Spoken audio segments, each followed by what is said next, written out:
आई, admission form, तुझी सही हवी.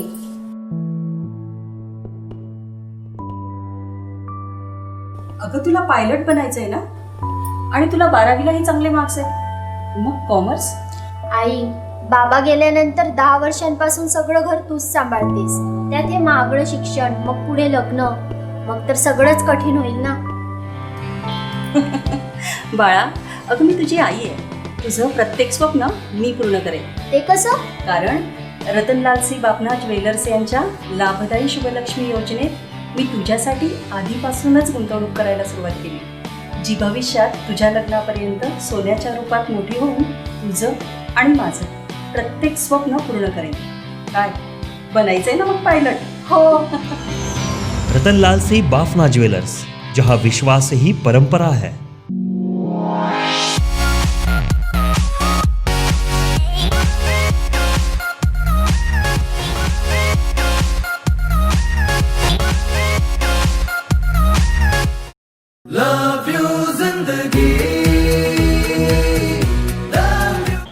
नमस्कार, मी रेणू यादव.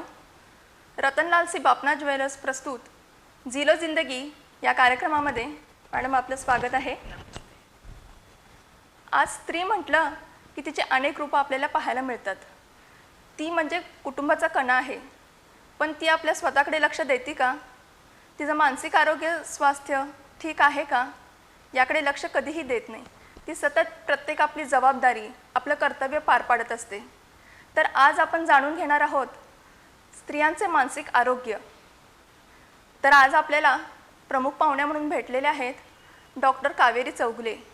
या MD सायकॅट्रिक आहेत आणि यांचं आता आपण स्वागत करत आहोत. मॅडम, आपल्याबद्दल एक आजवरचा आपला प्रवास याबद्दल आपण काही सांगा. मी 12वीपर्यंत शाळा निपाणीमध्ये केले. माझं सगळं एज्युकेशन कर्नाटकमध्ये झालेले आहे. नंतर मी MBBS गुलबर्गामध्ये केले आणि MD तुमकूर कर्नाटक. आणि त्याच्यानंतर मी लहान मुलं आणि तरुण मुलांच्यावर एक ऑब्झर्वरशिप म्हणून इंटरनॅशनली नोन निम्हॅन्स म्हणून बँगलोरमध्ये आहे इन्स्टिट्यूट, तिथं मी 1 वर्ष केली. आता गेले 5 वर्षापासून मी कोल्हापुरात आहे आणि आता मी स्त्रियांच्या आणि मुलांचे जे मानसिक समस्या आहे ह्याच्यावर उपचार आणि काउन्सिलिंग हे दोन्ही मी करते. आता राजारामपुरी 3री गल्लीत माझे क्लिनिक आहे आणि गेल्या प्लस मी DY पाटीलमध्ये ॲज अ प्रोफेसर मी ॲज अ लेक्चरर मी आहे तिथं. ओके, म्हणजे मॅडमचा प्रवास बघितला तर खूप अगदी भारताच्या कर्नाटक, बेंगलोर या टोकापासून आपल्यापर्यंत आलेला आहे. तर मॅडम, आज आपण बघतोय की स्त्रिया पुढं चाललेत. म्हणजे आता बघितलं तर स्त्रिया आता प्रत्येक क्षेत्रामध्ये आहेत, खूप आपल्याला बघायला मिळतात. पण त्यांचं अंतर्मन किंवा त्या आतून खुश आहेत का? त्यांचे ॲक्च्युली मेंटली किंवा फिजिकली आरोग्य कसं आहे? ओके, पहिलं आपण काय करूया, स्त्रियांचं प्रत्येक स्टेजेस जे आहेत त्यांचे जे डेव्हलपमेंटचे ते ओळखून घेऊया. आता बघतो आपण स्त्रियांमध्ये पहिला जेवढं डिफरन्शिएट करत होते आता तेवढं करत नाहीत. जेव्हा मुली पहिल्यांदा मोठी होती, जसं आपण म्हणतो या जसं म्हणतो मेनार्की आहे, त्या स्टेजवर काही वेळा अगर मुलींना व्यवस्थित एज्युकेशन त्या बाबतीत दिले नाही, जसं आपण मेन्स्ट्रुअल हायजीन या पिरियड्स काय असतो, महिन्याला कसं येतो ह्याच्याबद्दल व्यवस्थित त्यांना त्याचं एज्युकेशन दिल्या नसल्यामुळे काही मुली शाय होतात आणि काही मुली ते एक्सप्रेस करायचं त्यांच्याकडे जमत नाही, ते इंट्रोवर्ट करतात सगळे इमोशनमुळे. त्याच्यामुळे काही मुलींमध्ये काही ताणतणाव त्या स्टेजमध्ये डेव्हलप होऊ शकतो. नंतरचा टप्पा मुलीचं डेव्हलपमेंटमध्ये काय येतोय की त्याचं एज्युकेशन. आता तर सगळी मुली एज्युकेशनमध्ये बऱ्याच मुलांपेक्षा पुढे आहेत आपण बघतो. खरे ह्याच्यात पण कॉम्पिटिशन एवढं असतोय की नाही, मग हे जेव्हा डिसिजन घ्यायचं असते एज्युकेशनच्या बाबतीत काही वेळा कसं होते की त्या मुलीचं जिला जे करायचं असतो त्या डिसिजन होत नाही आणि बऱ्याच पालकांच्या प्रेशरमुळे तिचं काही वेळ डिसिजन चेंज होऊ शकतो. चेंज झाल्यावर काही मुली अडॉप्ट होतात, म्हणजे कोप अप करतात आणि ते पुढे जातात. बट काहींमुळे काही मुलीमुळे त्याचं थोडं इम्पॅक्ट राहतोय, सायकोलॉजिकली ते थोडं डिस्टर्ब होऊ शकतं. नंतरचा टप्पा काय येतो तिचं लग्नाचं येतं. मग लग्नाच्या वेळी पण अलीकडच्या मुलींचं एक्सपेक्टेशन, ते एवढं शिकलेले आहेत मुलांपेक्षा, एकतर वर मिळायसाठी त्याचा एक ताण त्यांचं आता वाढलेले आहे. त्याच्याबरोबर काय होतोय की एकदा मॅरेज झाल्यानंतर त्यांच्या आता इथलं कल्चर लहानपणीपासून आतापर्यंतचं त्यांचे जे कल्चर आहे या त्यांनी ह्या फॅमिली सिस्टीम बरोबर त्यांचं जे वर्तणुकी म्हणा, बिहेवियर म्हणा, ते सगळं त्यांना अडॉप्ट झालेले असतात. आता नवीन सिस्टीमला जाऊन परत त्यांना ऍडजस्ट होणं हे एक इनिशियली डिफिकल्ट होतं. परत बाकी फॅमिली मेंबर्स बरोबर तिचं रिलेशन परत बिल्टअप होण्यामध्ये काही adjustment issues initially after marriage होऊ शकतोय. आणि ह्याच्यात पण असंच आहे की ती आणि फॅमिली मेंबर्समध्ये थोडं संतुलन आलं, कोपअप झालं तर ते पुढं स्मूथली जातोय. नाहीतर काही इथं पण कॉन्फ्लिक्ट, या आपण कॉन्फ्लिक्टला काय म्हणतात, द्वंद्व, दोन्हीमध्ये थोडं गॅप, कन्फ्यूज होत राहते आणि त्याच्यामुळे थोडं मानसिक ताण वाढू शकतो. पुढचा टप्पा आलाय तिचं प्रेग्नेन्सीचं. मग हे प्रेग्नेन्सीमध्ये पण असंच आहे की पहिला वेदर तिला करिअर, प्रेग्नेन्सी, फॅमिली ह्याच्यात तिला डिसिजन घेता व्यवस्थित यायला पाहिजे. अगर तिनं अनप्लॅन्ड प्रेग्नेन्सी असं केले आणि त्याच्या ताणमध्ये राहिली तर त्याचं पण ते इम्पॅक्ट तिला पण होतोय, बेबीला पण होऊ शकतो. नंतर डिलिव्हरी नंतरचं जे स्टेज आहे, आपण बघतो की पोस्टपार्टम डिप्रेशन म्हणतो. काही 10% स्त्रियांना डिलिव्हरी झाल्यानंतर काही डिप्रेशनसारखं हार्मोनल चेंजेसमुळे होतोय. तो काय तिच्यामुळे होत नाही, बट ते because of hormone changes in her body, ते पोस्टपार्टम डिप्रेशन मुळे पण तिला बऱ्याच ताणमध्ये ती जाती. प्लस बेबी बरोबर तिला पुढं अडॉप्ट होणं काही स्त्रियांना डिफिकल्ट होते. जे फार करिअर ओरिएंटेड आहेत त्यांना आणि डिफिकल्ट होतं. नंतरचा टप्पा येतोय की मुलांच्या बद्दल पेरेंट्स या स्त्रियाचं एक्सपेक्टेशन, या how to do a proper parenting म्हणतोय, ह्याच्यात पण काही कॉन्फ्लिक्ट्समध्ये ती स्त्री पुढे जाते. आणि जेव्हा मुलं मोठं होतात आणि हे वयस्कर होती स्त्री, तेव्हा त्यांचं एक्सपेक्टेशन आणि वेगळं होतं. जेव्हा त्यांच्या होते की मुलांकडनं एक्सपेक्टेशन्स त्यांचे जे आहे स्त्रियाचं ते फुलफिल झालं नाही, तर बऱ्याच वेळा हे वयस्कर एजमध्ये स्त्रियांमध्ये एक टप्पा मी विसरले, मेनोपॉज. म्हणजे जेव्हा 45 एजमध्ये जेव्हा स्त्रियांचं पाळी जायचं स्टेज असतो, त्यावेळी पण भरपूर सायकोलॉजिकल चेंजेस, या शारीरिक बदल त्यांच्यात घटत असतो बिकॉज ऑफ हार्मोनल चेंजेस. काही स्त्रिया त्या स्टेजमध्ये मूड स्विंग्स होत असतात, त्यांचं चिडचिड होत असतोय. असं हे वेगळं वेगळ्या टप्प्यात फिमेल जात असतात. खरं हे सगळे टप्पे नॉर्मल आहेत, म्हणजे हे नॉर्मल डेव्हलपमेंट आहेत, या फिजिओलॉजिकल आहेत, ह्याला आपण टाळू शकत नाही. बट ह्याच जर्नीमध्ये प्रत्येक स्त्रियाचं रेझिलियन्स म्हणतो आपण. रेझिलियन्स म्हणजे तिचं फ्लेक्झिबिलिटी आणि तिचं ability to cope up with the situation. मग काही स्त्रियांचं हे कोपिंग पॉवर कमी झाल्यानंतर त्यांचं डिसऑर्डर डेव्हलप व्हायचं शक्यता असतो. मग ह्याच्यात काय आहे अजून की स्त्रिया आणि पुरुषांमध्ये पण आपण बघतो की दोन्ही फिजिकली वेगळं असलं तरी सायकोलॉजिकल पण दोन्हीमध्ये व्यत्यास आहे. जसं की स्त्रियांचं कसं कुठलाही निर्णय घ्यायचं असलं तर ते फार भावुकपणे घेतात, इमोशनल डिसिजन असतो.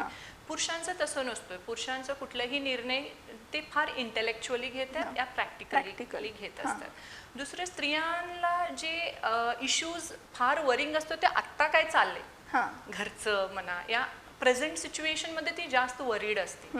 आणि पुरुषांचं कसं फ्युचरबद्दल, करिअरबद्दल, फ्युचर ते ऑलवेज ऑक्युपाईड असतात. आणि बऱ्याच वेळ ह्यांचं आणि विचार करण्याचं दोन्हीचं श्रेणी म्हणा, भावनामध्ये म्हणा, दोन्हीमध्ये व्यत्यास असूनही दोन्हीचं अट्रॅक्शन पण तेवढंच असतं. मग ते एक दोन्हीचं लाईक्स डिसलाईक्स बद्दल थोडं ओळख दोन्हीला कळलं तर एक स्मूथली ते रिलेशनशिप पुढे जाऊ शकतं.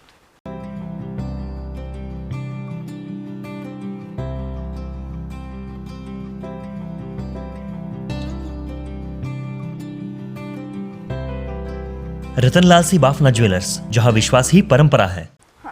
म्हणजे स्त्रीच्या अगदी जन्मापासून प्रत्येक वयाच्या टप्प्यावर वेगवेगळ्या पद्धतीनं तिच्या मानसिकतेमध्ये बदल घडत असतो, तिच्यामध्ये इम्प्रूव्हमेंट होत असते. ती स्त्रियांनी ओळखली पाहिजे. आणि त्याचबरोबर आता ह्या दैनंदिन जीवनामध्ये बघायला गेलं तर बरेच छोट्या छोट्या गोष्टीमध्ये स्ट्रेस वाढत आहे. मग ते स्त्रियांनी ओळखला कसा? आता रुटीनमध्ये आपलं सगळं चालू असतं पण त्या म्हणजे एक्सप्रेस होत नाहीत. सगळ्या गोष्टी आपल्या मनामध्ये ठेवलेल्या असतात आणि याचा कुठेतरी तो उद्रेक व्हायला लागतो की त्यामुळे मग मानसिक आजाराला सुरुवात होत असते. मग ते ओळखायचं कसं? हा रेग्युलर स्ट्रेस आहे की आपण आजाराकडे वळतो? हे बघा, ह्याच्यात कसं आहे, आम्ही जे थोडंफार स्ट्रेस सगळ्यांना गरज आहे ह्याला आपण यूज स्ट्रेस म्हणतो, म्हणजे नॉर्मल स्ट्रेस. आता उदाहरण, तुम्हाला तुमचं एक्झाम आहे 15 दिवसात आणि तुम्ही असं निवांत झोपलं, मला स्ट्रेस नाही काही नाही, तर काम करणार नाही. एक्झाम आहे म्हणून थोडं जे मनात प्रेशर असतो या जे टेन्शन असतो ह्याला आम्ही यूज स्ट्रेस म्हणतो आणि that motivates you to do work. मग तसं स्त्रियांना पण ठीक आहे, दैनंदिन जीवनातलं जे प्रत्येक जे काम आहे ती ते ओळखायला पाहिजे की हे सगळे माझे काम आहेत. म्हणजे आपण याला म्हणतो setting a proper boundary. Boundary setting म्हणजे तिला तिचं रोल कळालं पाहिजे की तिचं रोल काय आहे. She is a mother, she is a daughter in law, she is a wife, she is a, or you can say she is a colleague or she is a officer in a office. मग हे तिचं जे multiple Rolls आहेत स्त्रियाचं तिला ते ओळखायला पाहिजे आणि ती त्याला डिवाइड करून प्रायोरिटी वाईज समजून घ्यायला पाहिजे की माझे हे बाउंड्रीज आहेत आणि ह्या बाउंड्रीजमध्ये मी स्टेबल राहून पुढे जायला पाहिजे. आणि हे सगळं सपोज होत नसलं तर मग कुठल्या गोष्टीमुळे तिला ताण यायला लागले हे ती ओळखायला पाहिजे. म्हणजे ताण ओळखता आला पाहिजे. पहिली गोष्ट ताण ओळखायला पाहिजे आणि ताण कुठल्या गोष्टीमुळे यायला पाहिजे, म्हणजे कॉज म्हणतो आपण, म्हणजे कुठल्या कारणामुळे ताण यायला लागले हे त्यांना ओळखायला पाहिजे. आता सपोज आता स्त्रियांमध्ये कुठला ताण येऊ शकतोय. पहिली रिलेशनशिप इश्यूज, मॅक्सिमम जे स्त्रियांना ताण येतोय ते इंटर रिलेशनशिप प्रॉब्लेम्स म्हणतो.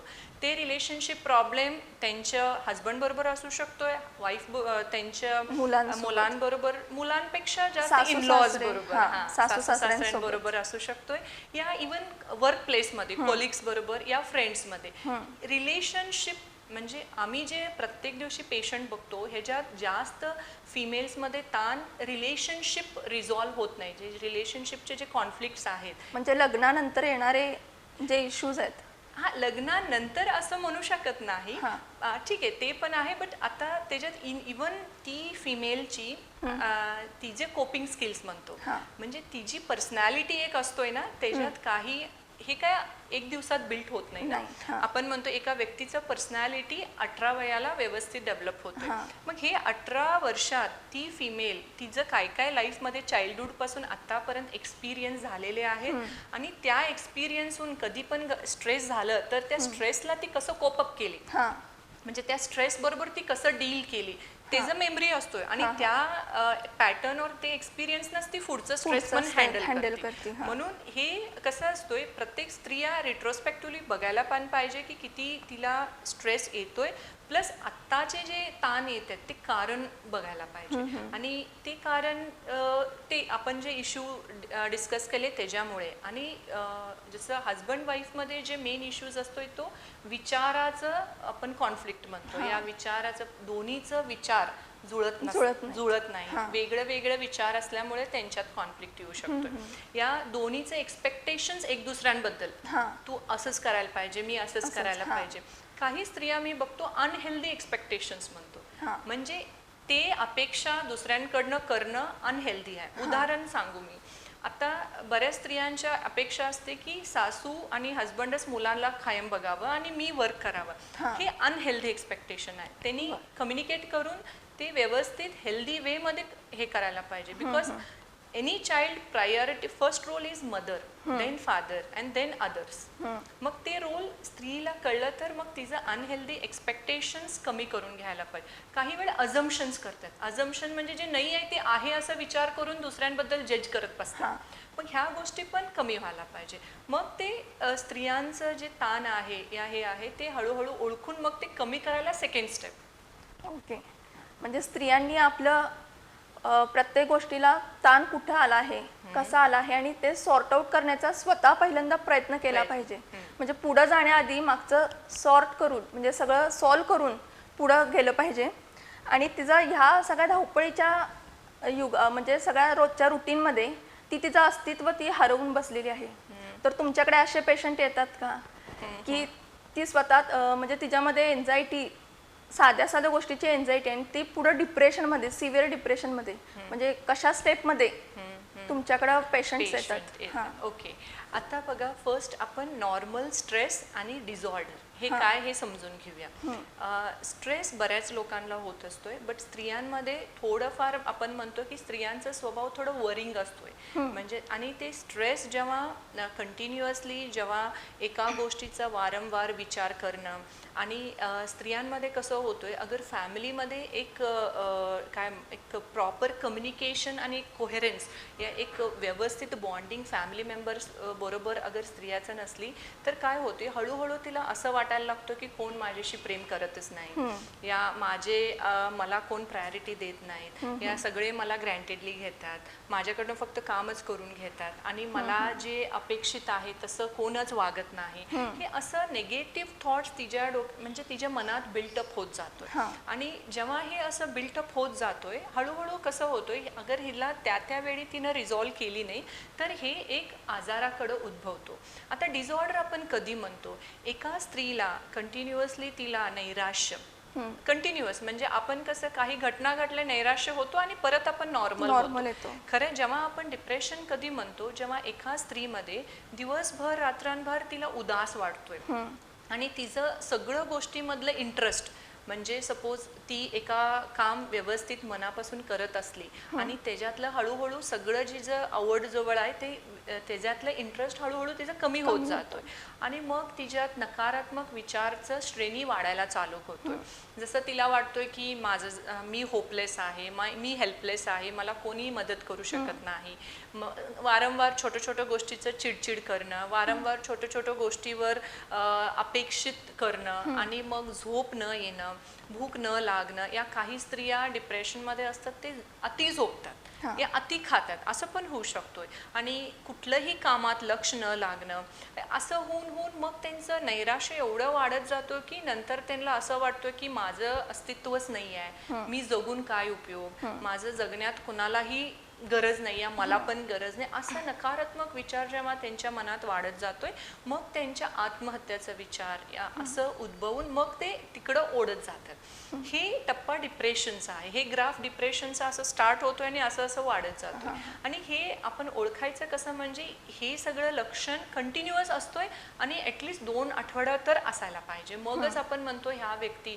असं नाही की एक दिवस काय घटना घडले, तुम्हाला एकदमच नाराज झाले, मग तुम्ही नेक्स्ट डे नॉर्मल झालं तर we don't call it depression, ते नॉर्मल इमोशनल रिॲक्शन म्हणतो. त्याला आपण नैराश्याचा आजार म्हणत नाही. आजार सांगायला 1-2 आठवडे तर त्यामधून त्या व्यक्ती जायला पाहिजे. हे डिप्रेशनचं झालं. ओके. आणि त्यानंतर म्हणजे स्त्रियांनी कुठले आजार त्यांच्यामध्ये, मानसिक आजार आता सध्या म्हणजे तुम्ही कोणते जास्तीत जास्त आजार बघितलेत? बघतो? हा, मोस्ट कॉमन विमेन्समध्ये डिप्रेशन आहे आपण. आणि त्याच्यानंतर ते एन्झायटी डिसऑर्डर्स म्हणतो, म्हणजे भीतीचा आजार. काही स्त्रिया काही प्रेशरमध्ये राहतात कायमचं, घरातलं म्हणा, कामाचं म्हणा, कंटिन्युअस एक प्रेशर त्यांच्या मनात बिल्टअप होतोय. ह्या प्रेशरमुळे त्यांच्या मनात एक भीती निर्माण होत असतोय.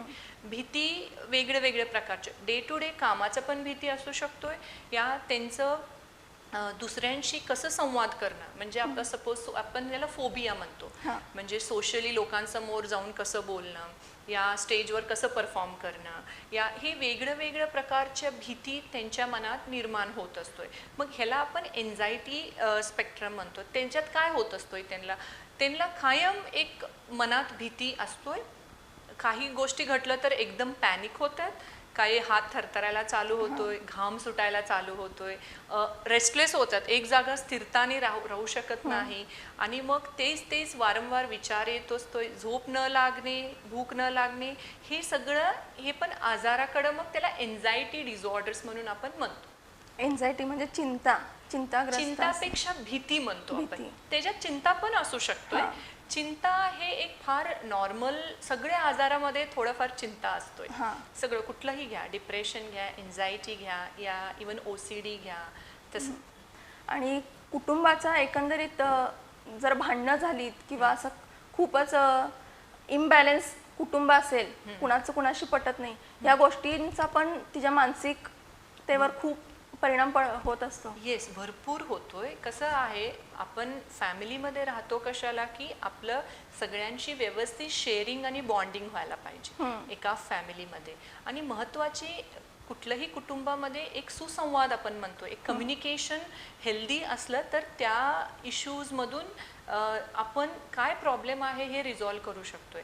बऱ्याच फॅमिलीमध्ये काय असतोय, स्त्रियांना एक टॅग दिलेले असतात की तू अशीच आहेस, तू अशीच करतीस, या तुझं इथं काय नाही. मग हे जे कमेंटिंग आहे या क्रिटिसिझम जे सारखं सारखं तिला दिलं जाते, ह्याच्यामुळे तिचं एक जे सेल्फ कॉन्फिडन्स आहे या तिला जे स्वतःवर जे आत्मविश्वास आहे ते हळूहळू हे सगळ्यांचं क्रिटिसिझममुळे कमी होतोय. अगर तिचं रेझिलियन्स कमी असलं तर. काही स्त्रिया ह्याला इग्नोर पण करतात, बट काही स्त्रियामुळे फॅमिलीचे जे प्रत्येक गोष्टीचे जे इम्पॅक्ट तिच्या मनावरून होऊन ती हळूहळू सेल्फ कॉन्फिडन्स आणि हे जेव्हा लूज करते तर परत ही स्त्रीमध्ये डिप्रेशन होण्याचं शक्यता असतो. ओके. तर या स्त्रियांमध्ये जे हे मानसिक आजार निर्माण होतात त्याला ट्रीटमेंट घ्यायची गरज केव्हा पडते आणि खरंच ट्रीटमेंटनी फरक पडतो का? येस, हे चांगलं क्वेश्चन आहे. बिकॉज बऱ्याच कसं असतोय, सायकॅट्रिस्टकडे येणं म्हणजे लोकांना एक स्टिग्मासारखं वाटत होतं आतापर्यंत. बट आता काही गोष्टी अवेअरनेस चांगलं आलेली आहे.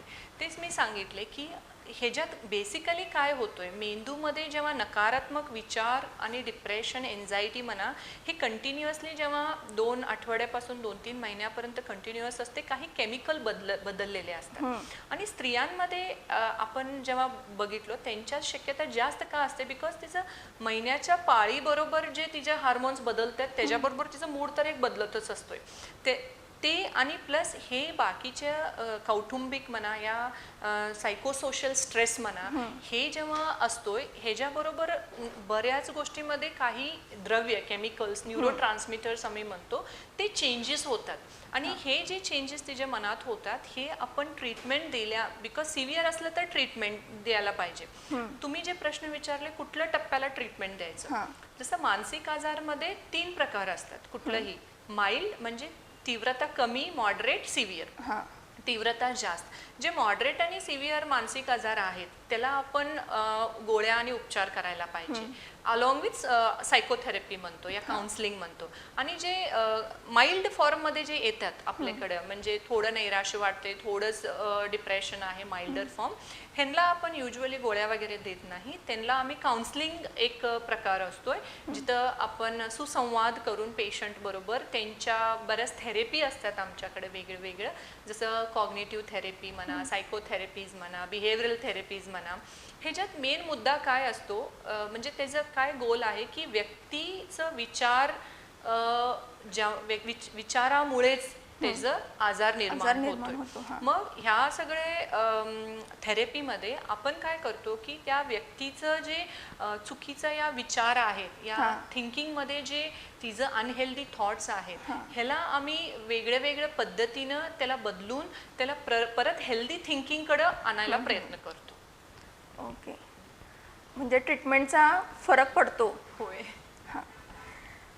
आणि त्याचबरोबर आपण मानसिक संतुलन हे कसं राखलं पाहिजे आपल्या आपल्या वयाच्या प्रत्येक टप्प्यावर, स्त्री असू दे पुरुष असू दे, पण त्याच्यासाठी आपण काय काय गोष्टी केल्या पाहिजेत आणि कोणत्या गोष्टींना दुर्लक्षित केलं पाहिजे की त्यामुळे आपलं मानसिक संतुलन नीट राहील. कारण की त्याच्यावरच आपलं फिजिकल सगळं अवलंबून असतं. आपण कसं बोलतो, कसं वागतो, हे सगळं डिपेंड असतं. तर तुम्ही त्याबद्दल काय सांगाल? मानसिक संतुलन कसं राखलं पाहिजे?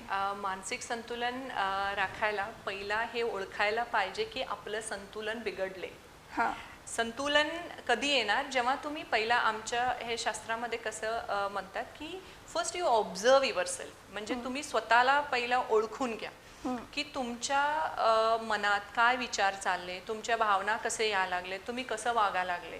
मग ह्याला फर्स्ट स्टेप टू एनी, म्हणजे तुम्ही कुठलंही चेंजेस स्वतःमध्ये करायला पहिला सेल्फ ऑब्झर्वेशन. मग त्याच्यात तुम्हाला कळायला पाहिजे की तुमचं थॉट प्रोसेस या तुमच्या भावना हे फारसा सिम्पल लँग्वेजमध्ये म्हटलं तर नेगेटिव्ह आहेत की पॉझिटिव्ह आहेत. अगर तुमचे जे विचार, तुमचे भावना पूर्णपणे असं नेगेटिव्ह आहेत असं वाटलं तर you have to stop. And कशामुळे, हां. थर्ड क्वेश्चन आहे ते कशामुळे माझे मनातले विचार भावना एवढं नकारात्मक येतात हे तुम्हाला ओळखायला पाहिजे. आणि एकदा हे ओळखून मग तुम्हाला त्याच्यावर वर्कआउट म्हणतो आम्ही. एक एक गोष्टी तुम्हाला वर्कआउट करायला पाहिजे की कारण काय आहे, फॅमिली प्रॉब्लेम आहे की माझे स्वतःचं परसेप्शन आहे, या वर्क प्लेसमध्ये इश्यूज आहेत की मुलांचे इश्यूज आहेत, हे ओळखून मग टप्पे टप्पे ते रिझॉल्व करायला पाहिजे. आणि दुसरं मेथड काय आहे की विमेनला तिचं प्रायोरिटी काय आहे हे कळायला पाहिजे. प्रत्येक स्त्रियांना मी सांगू इच्छितो की ती स्वतःला पहिला समजावून घ्यायला पाहिजे की प्रायोरिटी स्वतःला द्यायला पाहिजे. की बाबा महत्त्वाचे माझं शारीरिक आणि माझं मानसिक आरोग्य, आणि मग माझे कुटुंब, मग माझे वर्क, हे अगर प्रायोरिटी ती सेट केली तर तिला त्याच्या बरोबर काम करताना नंतर बॅलन्स सगळं एरियामध्ये ठेवायला इझी होईल. आणि मग ह्याच्याबरोबर तिला तिचं जे छंद आहे तिचं छंद आहेत या तिला जे करायला आवडतोय हे करायला पाहिजे. का छंद करायला पाहिजे? अगर तिला ड्रॉइंग आवडत असले, सिंगिंग आवडत असले, डान्सिंग आवडत असले, कशासाठी? बिकॉज जेव्हा आपलं छंदची गोष्टी आपण करतो तेव्हा आपल्याला फ्रेश वाटतोय, आपलं एनर्जी वाढतोय, आपण डल होत नाही. मग ते फ्रेशनेसनं आपण दुसरं काम करू शकतो. नाहीतर काय होतोय, बऱ्याच वेळा आपण मोनोटोनसली तेच काम करून स्वतःला ड्रेन आउट करतो. तसं नको व्हायला पाहिजे. आपल्याला एका अर्धा तास रोज कंपल्सरी स्वतःला द्यायचा. आणि आपलं छंद आणि मेन एक्सरसाइज. अलीकडे स्त्रिया भरपूर बॉडी कॉन्शियस आहेत, वेट कॉन्शियस आहेत, आणि एकतर त्याच्यासाठी पण चांगलं आहे, प्लस तुमच्या मेंटल हेल्थसाठी. जेव्हा आपण एक्सरसाइज वगैरे करतो तेव्हा काय होतं की काही प्लीजंट न्यूरो ट्रान्समिटर्स और केमिकल्स आमच्या शरीरमध्ये रिलीज होतात. जसं स्वेट करतो या इंटेन्स एक्सरसाइज, कुठलाही एक्सरसाइज मी इच्छितो, तुम्हाला जॉगिंग असू दे, या तुम्हाला योगा आवडत असलं, या तुमच्या जेही पुशअप्स आहेत, प्लँक्स आहेत, कुठलंही तुम्ही करा. बट ते असं व्हायला पाहिजे की you need to do it intensely and you have to sweat. ह्याच्यानं काय होतोय, काही मग हळूहळू ते केमिकल्समुळे तुम्हाला फ्रेशनेस येतोय, आणि हे आपलं रुटीनमध्ये घालायचंच. आणि मग हे असं स्टेप बाय स्टेप स्त्री तिचं प्रायोरिटी, तिचं एक्सरसाइज, ती स्वतःला टाइम दिली, आणि तिचं अनहेल्दी तिचं रोल तिला समजून यायला पाहिजे की माझं ॲज अ स्त्री माझं रोल काय काय आहे, आणि ते रोल करताना ती एक संतुलन ठेवून अगर ह्या सगळ्या गोष्टी केली तर मग ती डिस्टर्ब होणार नाही. ओके. आणि आता सध्या हा लॉकडाऊन चालू आहे, तर या लॉकडाऊनमध्ये मी बरेच ऐकलेलं आहे की स्त्रियांचं म्हणा किंवा सतत स्वच्छता आता खूप कॉन्शियस झालेत प्रत्येक जणच. सॅनिटायझर लावणे हे प्रकार आता भयानक वाढायला लागलेत. मग हे नॉर्मल म्हणायचं की ॲबनॉर्मल म्हणायचं? ओके, आता बघा, हे कसं आहे, आता इनिशियली जेव्हा लॉकडाऊन झालं तेव्हा प्रत्येक पॅनिक झाले होते की हे आजार मला पण होईल काय, मना पण होईल काय. त्याच्यामुळे बऱ्याच लोक बाहेर जायचंच बंद केले होते, आणि बाहेर जे जात होते ते लोक एन्झायटी मधूनच आत येत होते. आणि काय झालंय, हे जे बेसिकली जे न्यूजमध्ये आणि टीव्हीमध्ये जे वारंवार ते गोष्टी एवढं भयानकाली दाखवतात की ते कंटिन्युअसली लोक बघत असतात, त्याचे इम्पॅक्ट होते, आणि ते निगेटिव्हली मग ते भीती निर्माण होत असतोय. आणि तुम्ही जे म्हटले वारंवार हात धुणे, घरात असलं तर मला नाही वाटत की हात धुवायला पाहिजे. तुम्ही बाहेरच गेले नाही, दिवसभर घरात असलं तर काही व्हायरस तुमच्या घरात येणार नाही. तुम्ही जेव्हा बाहेरून जाते तेव्हा एखाद वेळ आल्यावर तुम्ही सॅनिटाईज करून घ्या. बट अगर हे रिपीटेडली तुमच्या कंट्रोलमध्ये नसताना ह्या विचार वारंवार येत असले आणि तुम्ही वारंवार हात धुत असले तर आम्ही म्हणतो हे ऑब्सेशन्स आहेत. ह्याला आम्ही OCD म्हणतो. म्हणजे जे लोकांना ऑलरेडी अंडरलाइनिंग थोडं विचार रिपीटेडली विचार करतात, रिपीटेडली कार्य करतात, चेकिंग बिहेवियर, सारखा दरवाजा लॉक झाले की नाही बघायचं, या रिपीटेडली हात धुवायचं, रिपीटेडली स्वच्छता करायचं, असलं ज्यांना ऑलरेडी आहे त्यांना ह्या कोरोना ह्याच्यामुळे थोडंफार त्यांचं आजाराचा उद्भव वाढले असेल, या इवन ज्यांचं स्ट्रेस आहे त्याच्यावरून पण हे ऑब्सेशन्स वाढू शकतो. मग आतापर्यंत अशा ह्या लॉकडाऊनच्या काळात अशा नवीन केसेस कोणत्या पाहायला मिळालेत का? बऱ्याच मला फोन येत होते ह्या लॉकडाऊनमुळे, बिकॉज तेव्हा आम्ही टेलिकन्सल्टेशन करत होतो, फेस टू फेस आम्ही पेशंटशी बोलत नव्हतो. मग बऱ्याच लोकांचं हेच भीती आहे की मला जेव्हा सुशांत सिंगचं आत्महत्या झाले त्याच्यानंतर आम्हाला कंटिन्युअस फोन्स होतो मुलांचं, ॲडल्ट्सचं, की मॅडम माझ्या मनात पण तसं विचार यायला लागले. मग हे काय येतं की का, म्हणजे त्या व्यक्तीबद्दल जे टीव्हीवर एवढं ग्लॅमरायझेशन म्हणतो वारंवार तेच दाखवून लोक एवढं नाही, पहिलाच ते लॉकडाऊनमुळे थोडं डल होते, त्यांचं रुटीन बिघडलं होतं आणि हे वारंवार न्यूजमुळे आणि त्यांच्या मनात एक नकारात्मक विचार उद्भवलं आणि मग त्याच्यामुळे बऱ्याच मुलांचं एकतर काफी मुलांचं फोन आलं होतं की आमच्या, मग आम्ही त्यांना ॲश्युरन्स दिलो की नाही हे तुम्ही आता हे सगळं बंद करा, तुम्ही हे नवीन रुटीन चालू करा असं वगैरे सांगितल्यावर ते अडॉप्ट झाले. मग एक सुसायडल थॉट्सचे केसेस आम्ही बऱ्याच बघितलो, प्लस OCD जसं तुम्ही आता विचारले ह्या केसेस पण बघितलो आणि काही मुलांमध्ये थोडं बिहेवियरल प्रॉब्लेम्स, आता मुलं घरी आहेत सगळे, मग मुलांमधले थोडं ताणतणाव वाढलेले हे काही केसेस हे पण आमच्याकडे आता आलेले होते. ओके, त्यामुळे आता बरेच प्रॉब्लेम्स ह्या लॉकडाऊनच्या काळामध्ये फॅमिली डिस्टर्ब बरेच झाले आणि त्यामुळे मानसिक आजार जरा वाढलेले दिसत आहेत. तर आता हे एखादी व्यक्ती, आता आत्महत्येचा आपला विषय झाला त्यामुळे असं विचारते की आत्महत्येपर्यंत व्यक्ती का जाते, म्हणजे तिथपर्यंत जाण्याचं काय कारण? आता हे बघा, आत्महत्येचे कारण एकतर डिप्रेशन आपण म्हणतो की जेव्हा व्यक्तींमध्ये एवढं नैराश्य त्याच्या मनात आलेले आहे, त्याचं इंटरेस्ट सगळ्या गोष्टीतला गेलेले आहे, त्याला वाटतोय की जगून काय उपयोग. दुसरं असतोय, प्रत्येक आत्महत्या डिप्रेशनमुळे होतोय असं पण नाही आहे. काही आत्महत्या म्हणजे जे अटेम्प्ट करतात ते इम्पल्सिव्हली म्हणतो, कुठलं तरी घटना घडले ते घटनाचं सडन रिॲक्शन म्हणतो आपण, तसं पण येऊ शकतो. आणि काही जे व्यसन जसं अल्कोहोल या हे जे व्यसनामध्ये असतात त्या लोकांमध्ये पण आत्महत्याची विचार येऊ शकतोय. आत्महत्याचे विचार हे एक आजारामुळेच येतोय, हे असंच आत्महत्या करणं म्हणजे ते थोडं पर्सनॅलिटीचं प्रॉब्लेम आहे असं आपण म्हणू शकतोय. ओके, तर आज आपण खूप छान पद्धतीनं स्त्रीचं मानसिक आरोग्य म्हणजे काय आणि तिनं स्वतःला कसं त्याच्यात इम्प्रूव्ह केलं पाहिजे, कोणत्या गोष्टींना दुर्लक्षित केलं पाहिजे, कुठल्या गोष्टींना